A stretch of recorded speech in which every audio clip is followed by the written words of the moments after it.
Hello again. I I was having a little chat to Ray Kelly this morning, a friend of mine from the Southampton area, who was talking to James Knight, another good friend from Salisbury, and he wanted me to do a little video on how I won the Broadlands Championships back in the early 90s. I don't know what date it was. It was the early 90s or late 80s. Broadlands Lake in Hampshire, near Southampton, is a gravel pit, and I think it's right next to the M27 motorway. So it's a bit noisy, but if I'm wrong, someone will probably let me know. But I think it was dug for the gravel to help make the motorway. I don't know. Anyway, nice big gravel pit, clearish water, and main species in there are big carp. I mean, a lot of nowadays, I think you get a lot of the old bivvy boys fishing around there. There always even was in those days. I remember when I used to go pleasure fishing, and there was a lot of people bivvied up there. But there was loads of roach hybrids, skimmers and bream, if you could find them, and obviously odd tench, not many, I don't think, perch, and rudd. But it was mainly it went through a stage where it was brilliant roach fishing, and it was fished quite a lot in matches actually. There was Toyota League on there, I remember. Gary Naylor used to run it, I think. And there's Calla Cup was one of the matches I remember. There was teams of 4 that used to fish on there. I used to be with Nicky Collins and Kevin Rolls, myself, and somebody, Mike Stone, I can't remember. Anyway, the Broadlands Champs was fished once a year on there, and one of the best batches I had in my life was one of those matches, and it was a very sultry, overcast day, I remember. Perfect for fishing, thundery, and I drew the top island. It's got a big island down the middle of it, Broadlands, and basically it's a sort of an oval, longish oval shaped lake, I think. Can't remember, it was such a long time ago. It's about 5 or 6 deep on average, I think, maybe 7 foot. And yeah, I drew quite a long walk by the top island. Now, you could catch fish on the pole in those days, obviously. Nicky Collins, I remember, did really well fishing up in the water on casters, catching the roach and stuff. But I tended to fish the Wagler more with maggots, and just had the poles to catch the odd fish on, come back in on. It was hard to keep them on the pole line because it's quite clear water. And I remember fishing the wading out. Couple of rod rests, front rest, back rest, and having a bait apron and fishing there like that. And yeah, that was let me have a think now. Hold on, I got my auto cue. I don't know if it's helping much, to be honest with you. Something down. Yeah. So I set up 2 Waglers, one to fish near the bottom, and one to fish right up in the water, within the top 3 foot of water. And I used to find that you could catch a few fish shallow now and again, and they would be bigger ones, but you would catch the majority of your fish dropping through to touching bottom or a foot off the bottom. That was a more guaranteed approach to catch steadily your bread and butter fish, if you like. But you could come right up in the water now and again and get these great big roach or hybrids, but it wouldn't last. They were much harder catch up in the water, right up in the water, because it was, as I said, it was quite clear and they were spooky as hell. Right, let me have a think. The deep Wagler set up with £1.5 Maxima, a string of number 10 shot down the line, tapered down to a number 12, about 6 inches from the hook, and about 6 or 7 number 10s. And I just varied the Wagler between, as I said, just touching and 18 inches off with that one. Now the shallower Wagler was a bit harder to, it was harder to hook the bites, but I used to fish £1 Maxima a lot for fishing really shallow, because you could get a tiny little Wagler out like that, and that one takes 2 number 1, I think. I bet that's the same one I used then, all those years ago. I know that's the same one I used for my deep Wagler.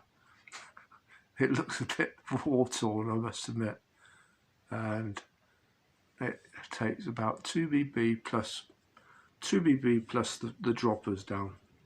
I think I fished a size 24 crystal bend up to 08 Bayer Concept 2000 line.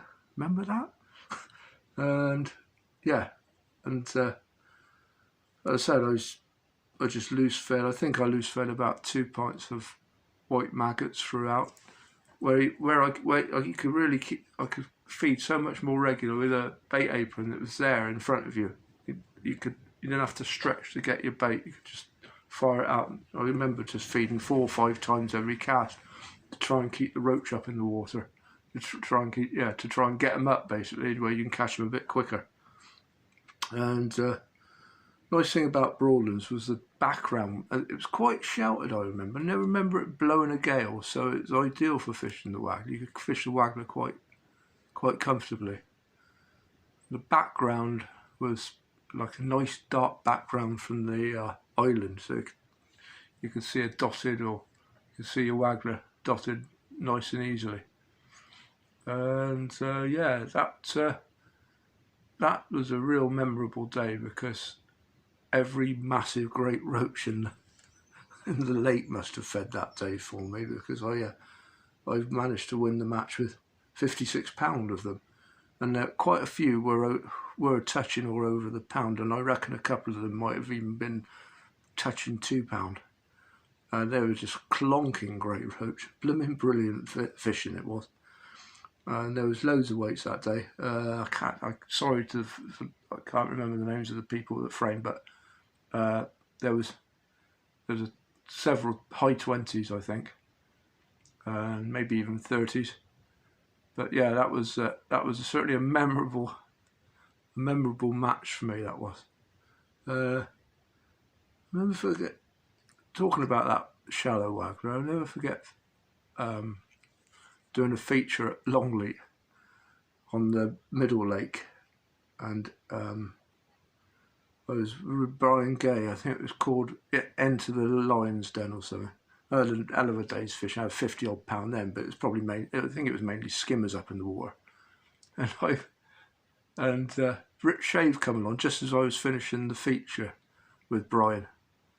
He said, "Go on, let's have a go." I'm sure Rich won't mind me telling you, but your first cast, he snapped the lot off. And the thing is, with that shallow, if you fish pound, if you do go stupid, really light main lines, pound maxi, which is what I was using, I never told him it was that light, then you've got to make sure that you hardly strike. All you need to do is just brush the strike, if you like. Tiny strike. And after you're getting so many bites, it probably doesn't matter if you miss the odd one. But the beauty of striking softly like that is you don't pull the Wagler too far away from the feed area, so you get several bites at the cherry. And yeah, that old Shave snapped the lot off first cast. Yeah, easily done. I've done it myself actually a few times with that pound maxi. But it's surprising how strong it is, and as I said, element advantage being able to get those light Waglers out. just trying to think what else. Let me have a look. I might have forgotten a couple of things that I was going to say about that Broadlands. Yeah, there were some bream in there. They often caught them on the feeder with sweet corn, I think, and a bit hit and miss.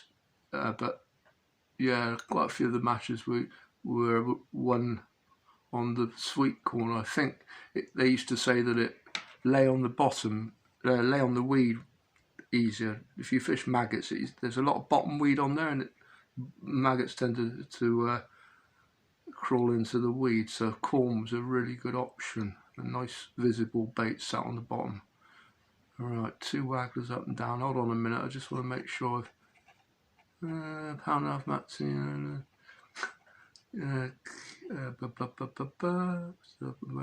Oh yeah. Oh, anyway, yeah. With me wagglers, I'll tell you what. I don't know. Chop your rod in half. That's what I find. It really helps chopping your rod in half. No, I've always found that bit. Half these handles are too long, and that bit there gets in the way when you're trying to manoeuvre the rod around. It just hits you, gets in the blooming way. I always chopped the bottom bit off the rod, it's so much easier, much more manoeuvrable, and yeah, chop your rod in half. Yeah, after that match, Angling Times want me to do a feature on go and do the same thing again. So I went back there, and it was a totally different day, conditions-wise. Bright, breezy and sunny, and no big roach showed. So I still managed £20 plus of smallish roach, but not a single big. That just goes to show you how fickle those big roach are. Not a single roach over about 6 ounces on that feature that I did, but most of them were probably over 6 ounces on that other match. On the match when I had the £56. So yeah, it's a bit I say disappointing, but I certainly couldn't have gone back there and done the same thing again. Right, there you are, James. That was me Broadlands champs, and I'm going to do a couple more on the old reminiscing ones, and I'm going to do one like Chris Davis said about Bitterwell Lake. I'm going to do one covering Bitterwell, Bath, off the High Wall, and Baltic. And the other one I think I'm going to do is Kennet Navan Canal teams of 4 championships back in the day when it was a 320 pegger with 80 odd teams. And yeah, I'm going to try and reminisce about those. Anyway, see you then. Bye.